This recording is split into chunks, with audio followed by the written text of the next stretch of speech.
Every time you talk about a power plant generating electricity, you're actually repeating a pretty fundamental lie about how the physical universe works. Right, which is a phrasing we literally all use every single day. I mean, we do it completely casually. You do. But from a strict physics standpoint, it is entirely impossible. Absolutely impossible, yeah. Welcome to the deep dive. If you're tuning in right now, consider yourself the learner.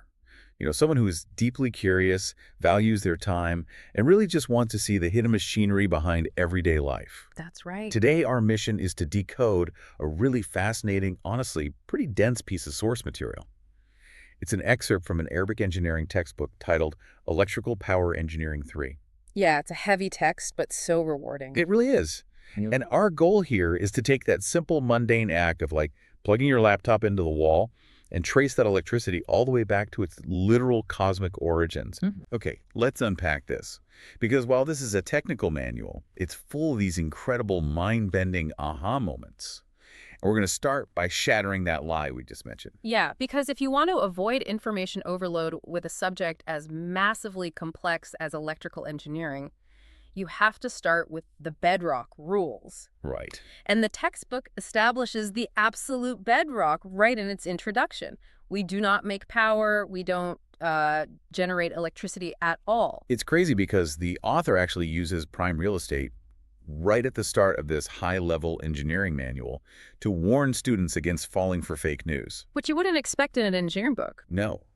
But it specifically calls out those scam inventions you occasionally see popping up online, Yeah. the ones claiming to be perpetual motion machines. Oh, right. The infinite electricity boxes. Exactly. Engines that claim they can generate infinite electricity out of thin air. Well, and that happens because the general public inherently views electricity as this sort of technological magic. Right. You flip a switch and the lights come on.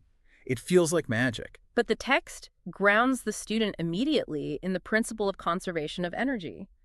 Energy can neither be created out of nothing, nor can it be destroyed into nothingness. It only ever changes forms. Precisely. Yeah. So when you look at a massive industrial power station, you are not looking at a creation factory. You're looking at a conversion factory. I love that distinction. And the analogy that really made this click for me is plumbing. Oh, yeah. The water analogy is perfect here. Right. So imagine the universe's energy as water inside a completely closed, perfectly sealed pipe system.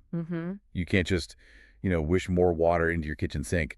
If you want high-pressure water to blast out of your faucet, you have to pump it from somewhere else in the system. You are entirely restricted to moving existing water around. Exactly. You're just moving it, which completely explains the author's frustration with those infinite energy scams. Because anyone claiming to build a box that just outputs free electricity is essentially saying they found a way to magically teleport new water inside a hermetically sealed pipe. Right. It completely breaks the fundamental code of reality. We are strictly, essentially, energy scavengers. Scavengers is exactly the right word. And once you internalize that we are only ever scavenging and converting, the immediate, inescapable engineering question becomes, well, where are the biggest reservoirs? Where do we pump the water from? Exactly. What are the original underlying sources of the energy we're converting to run our entire civilization? Here's where it gets really interesting.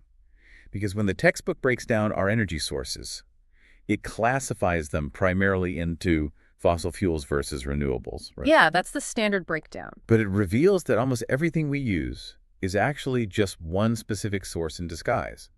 It's the sun. Practically all of our energy is just solar power wrapped in different packaging.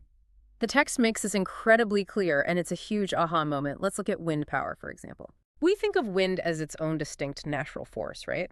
But wind is simply the atmospheric rushing of air from an area of high pressure to an area of low pressure. And the engine driving those pressure differentials is actually solar radiation. Right. Because the sun heats the Earth's surface unevenly.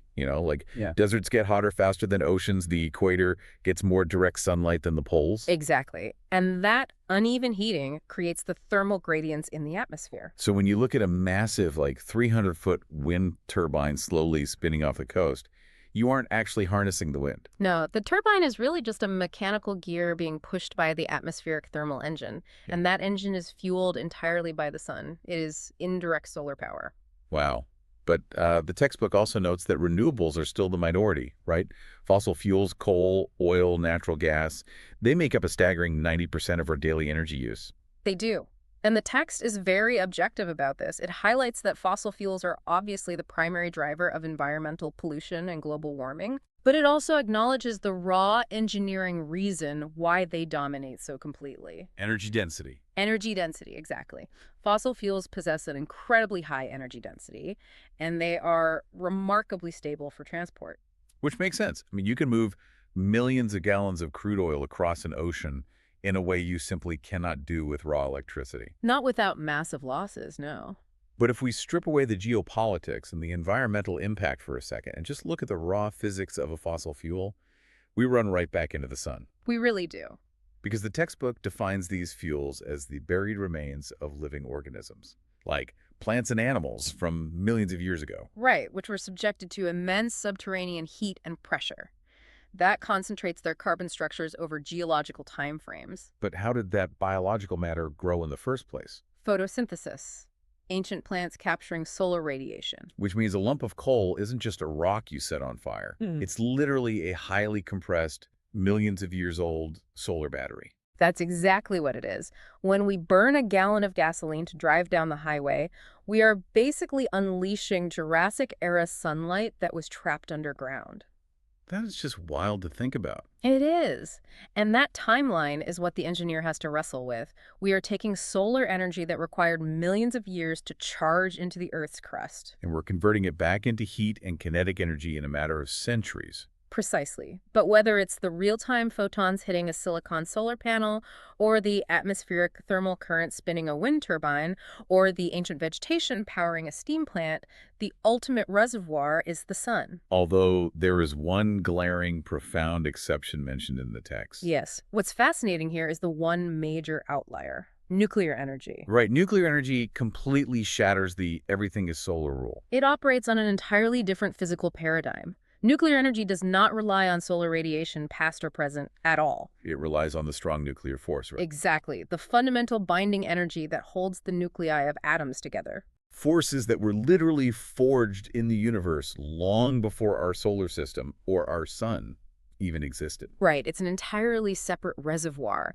We are either scavenging the sun or we are cracking open the foundational building blocks of matter itself. And because energy touches literally every physical process, whether you're digging up ancient swamps or splitting uranium, studying it cannot simply be contained to the electrical engineering department. It bleeds into everything. There's this incredible diagram in the textbook that illustrates this perfectly. It places energy science dead center, right? And radiating out from it are 8 distinct disciplines. Some are obvious, like physics, thermodynamics, electromagnetics. Sure. Chemistry and biology make perfect sense given what we just discussed about ancient plant life forming hydrocarbons. Geology, oceanography, those make sense too. Yeah, that's all the physical world. But 2 of the spokes on this wheel really made me stop and reread the page. Sociology and environment, and economics and political science. It's a brilliant inclusion by the author. It really elevates the textbook from a simple how-to manual into almost a philosophy of infrastructure. It completely changes the job description of the engineer. I always assumed an electrical engineer's job ended at the physical design. Calculating voltage, minimizing resistance, that sort of thing. Yeah. Optimizing the turbine blades. Wait, why would an electrical engineer need to understand sociology or economics just to build a power plant? That is a great question. And it's because the textbook argues that the quest for energy is the unbroken thread of human history since the discovery of fire. Energy is the absolute bottleneck for human civilization. Exactly. If we connect this to the bigger picture, your society can only scale as far as your energy conversion allows. Right. Therefore, generating power on a massive scale is never merely a physics problem. It inherently involves thermodynamics, sure, but also oceanography, politics, environment, and biology. It's the ultimate human problem. It makes it the mother of all sciences. Let's apply that to a real-world example just to ground it, like building a massive hydroelectric dam. Oh, that's a perfect example. If you are the chief engineer on a hydroelectric megaproject, your physics math might be absolutely flawless. You know exactly the volume of water and the gravitational potential energy. Right, but the physics alone cannot pour the concrete. To build that dam, you are fundamentally altering a major river ecosystem. Which requires an understanding of biology and oceanography. Exactly. And you're likely flooding an entire valley to create the reservoir, which means displacing hundreds of thousands of people from their ancestral homes. Wow, yeah. That is pure sociology. And securing the billions of dollars to execute a project that spans decades, that requires sovereign debt financing, international trade agreements, and navigating government bureaucracy. That's economics and political science. Exactly. If the engineer doesn't understand that socio-political web, the dam never gets built, regardless of how elegant the thermodynamics are. The text calls energy science the mother of all sciences, because you literally cannot pull the energy thread without shaking the entire web of human knowledge. Beautifully put. Which means scientists, politicians, economists, and engineers all need a shared language to communicate across that web. They do. They need a way to quantify this invisible thing they are trying to harness. And this is where the textbook introduces the mathematical units of measurement. The currencies of power. Yes. When I first looked at the equations for joules and watts and thermal constants, I'll admit the technical density was a little intimidating. It can cause instant information overload for sure. But framing them as global currencies makes it entirely approachable. How so? Well, think of these units like the US dollar, the euro, and the Japanese yen. They look different, the numbers scale differently, but they're all ultimately used to express the exact same underlying value of physical good. That is a really helpful framing. And because energy shapeshifts, moving from raw mechanical movement to invisible electrical current, and finally dissipating as heat engineers really need these different currencies to measure it accurately in its different states. Right. The text walks us through the baseline currency first, the joule. The joule is the currency for mechanical energy, and the text defines it in incredibly physical terms. It's the amount of work done when a force of 1 Newton moves an object a distance of 1 meter. Conceptually, that's quite small, right? Very small. Picking an apple off the floor and placing it on a kitchen counter requires roughly 1 joule of mechanical work. Which perfectly illustrates the massive scale problem electrical engineers face. Because while the joule is scientifically precise, it is practically useless for measuring the electrical demands of modern civilization. Right. If you tried to bill a household for their monthly electricity using joules, the numbers would be incomprehensible. The text actually notes that using joules for grid power would be like trying to pay off the national debt using only pennies. Exactly. So for the electrical state, the textbook introduces a much larger consolidated currency, the kilowatt-hour. Ah. And it provides the precise exchange rate. 1 kilowatt-hour is equal to 3.6 million joules. 3.6 million. That is the number that really forces you to pause. It's huge. When you get your utility bill at the end of the month, and it says you used, say, 1,000 kilowatt hours, every single one of those individual kilowatt hours represents the equivalent of 3.6 million apples being lifted onto a table. Yeah. The sheer physical violence and force required just to overcome the electrical resistance in the copper wires of your city is staggering. It is a monumental amount of force. But mechanical and electrical energy aren't the only states. The text introduces a third primary currency for when energy takes the form of heat. Right. The scientific calorie, or in the British system, the BTU, the British thermal unit. And just to ensure we are entirely clear here, the scientific calorie is not exactly the same metric you look at on the back of a candy bar, right? Right. Though they are cousins in the world of thermodynamics. Correct. The textbook defines the scientific calorie strictly as the amount of thermal energy required to raise the temperature of 1 gram of liquid water by exactly 1 degree Celsius. Okay. And it gives us the exchange rate back to our mechanical baseline. 1 calorie equals exactly 4.18 joules. Okay, got it. The text also covers temperature scales like Celsius and Kelvin, grounding everything in absolute physical limits. Yes, like absolute zero. Right, absolute zero, where all atomic vibration essentially stops, is negative 273 degrees Celsius, or 0 Kelvin. And it briefly mentions Fahrenheit, mostly used in America, which is calculated as 32 plus 1.8 times the Celsius value. But what I find fascinating is why heat gets its own dedicated units like the calorie and the BTU. Well, because heat is the ultimate thief in the engineering world. The thief. Yeah, it is the byproduct of every single conversion. When you turn ancient chemical bonds into mechanical spinning or mechanical spinning into electrical current, you never get a perfect exchange rate. Right. Entropy demands its cut, and it always takes it in the form of heat. Managing, capturing, or mitigating that thermal loss is arguably the primary job of a power plant. So what does this all mean? We know we can't create energy. We know we're scavenging it from ancient solar batteries, atmospheric currents, or atomic nuclei. We know it requires an interdisciplinary army to navigate the politics and biology. And we have our currencies, joules, kilowatt-hours, calories to measure it.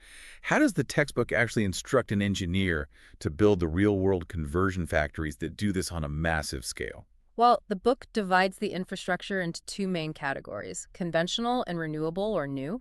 Okay. And rather than just listing them off, if we look at how two vastly different plants actually function, you really see the sheer ingenuity of the engineering. Let's start with the conventional side, the heavy hitters. The text talks about steam plants, gas turbines, diesel, nuclear, hydroelectric. Right. But it highlights something called a combined cycle plant as the pinnacle of efficiency. How does that actually work? A combined cycle gas turbine plant is a masterclass in scavenging that waste heat we just talked about. Oh, the thermal thief. Exactly. In a standard gas turbine, you ignite natural gas, and the expanding combustion gases spin a turbine to generate your electricity. Makes sense. But the exhaust coming out the back of that turbine is incredibly hot. Historically, that heat was just vented into the atmosphere, lost energy. The thermal thief takes its cut. Exactly. But in a combined cycle plant, the engineers route that blistering exhaust heat into a massive boiler filled with water. Oh, wow. The waste heat boils the water, creating high-pressure steam, which is then routed to spin a completely separate second steam turbine. That is brilliant. It's a cascading conversion. It is. You squeeze the mechanical energy out of the gas expansion, and then you squeeze the thermal energy out of the exhaust to do it all over again. You're getting two entirely different conversion cycles out of the exact same initial lump of fuel. It drastically increases the overall efficiency of the plant. That is conventional thermodynamic engineering at its finest. The rest of the book chapters methodically break down the electrical systems, the unified grid connections, and even the construction economics for each of these specific plant types. But then you look at the other side of the textbook's classification, the renewable or new energy plants. Right. This category includes solar, wind, biomass, geothermal, but there are some highly exotic ones in there too. Wave power, ocean thermal energy conversion, fuel cells. Let's look at tidal power stations, because tidal power completely flips the script on everything we've discussed so far. Really? Yeah, it ignores the sun entirely, and it doesn't split atoms. Right, because the tides aren't driven by solar radiation or thermal gradients. They are driven by the gravitational pull of the moon. As the moon orbits, its gravity literally pulls the mass of the Earth's oceans toward it, creating the high and low tides. So a tidal power station is essentially humanity looking at the astronomical mechanics of a celestial body pulling trillions of gallons of water and deciding to just stick a turbine in the way. Precisely. You build a barrage across a tidal estuary. When the moon pulls the tie-in, the water flows through your turbines, spinning them. And when the tide recedes. It flows back out through the turbines, spinning them again. You are scavenging the orbital kinetic energy of the Earth-Moon system. It is almost science fiction when you frame it like that. We are a species that powers our laptop computers by capturing the gravitational wake of the moon and the million-year-old compressed remains of ferns. And the textbook is dedicated to the granular math of making those science fiction concepts economically and electrically viable. How to synchronize the alternating current from a tidal turbine with the output of a combined cycle gas plant and feed it all seamlessly into a unified grid. So to recap the incredible journey we've taken through this source material, we started by dismantling the illusion of generating electricity, recognizing that we operate in a closed-loop universe where energy is strictly scavenged and converted. Right. We realize that almost our entire civilization is running on various forms of delayed solar energy, whether it's real-time atmospheric wind engines or million-year-old subterranean fossil batteries. With nuclear energy acting as the lone atomic outlier. Exactly. We saw how energy acts as the mother of all sciences, demanding an interdisciplinary web of sociology, politics, and biology. We translated the physical currencies of joules and calories, and finally surveyed the massive factories, like the combined cycle and tidal plants that perform these conversions. This raises an important question, though. It's a thought that extends beyond the textbook, something to leave you with. Okay. The next time you pay your electricity bill, which is measured in those exact kilowatt hours we discussed, look around your room. Look at the lights and ask yourself, are you currently commanding real-time sunlight, unleashing millions of years old buried sunlight, or splitting the fundamental atoms of the universe just to read a book. That is a staggering thing to consider. The reality of where our current power comes from is all around you, visible once you know how to look for it. Keep digging, keep questioning, and as always, keep learning.